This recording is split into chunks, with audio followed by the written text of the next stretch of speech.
How are you? It's a moment 44 years in the making. Lee Small meeting her biological mother halfway across the world in Vietnam. So I thought that just a hug would kind of say everything. Okay. That hug, Lee says, bringing with it a ball of emotion. As much as you think you know this person and that there's going to be a connection, it's still a stranger to you in some way. The last time they did this, Lee's mom was saying goodbye, dropping off the then 3-year-old girl at a Vietnamese orphanage. It filled in a lot for me. Now, after a quick trip from Maine overseas, Lee says a lot of her questions are finally answered. I was never one of those people who had that big hole in their life from my adoption. But when that hole was fulfilled and I found out my history, I don't think I realized how much I needed that.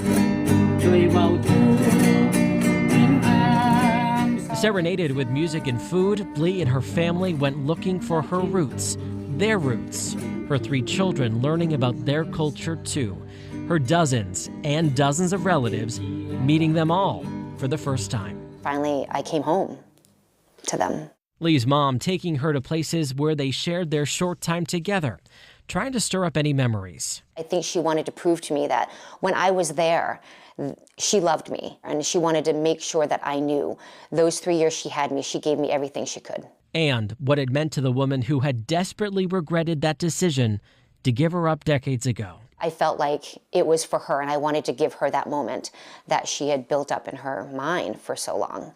And I had only had 2 months to build it up. So I felt like I owed her that moment, certainly. One more moment for a mother and daughter together, at least for a few days, until that one last hug goodbye. I hugged her and I said, that was so wonderful. And, you know, I wanted to make a promise that we'll be back. And while she had no doubt, a DNA test came back just this past week proving Lee is that little girl. Lee says at some point she'll return to Vietnam, but for now, she's working on fostering that relationship so familiar to her mom, but so new to her. I'm David Charnes, WMTW News 8.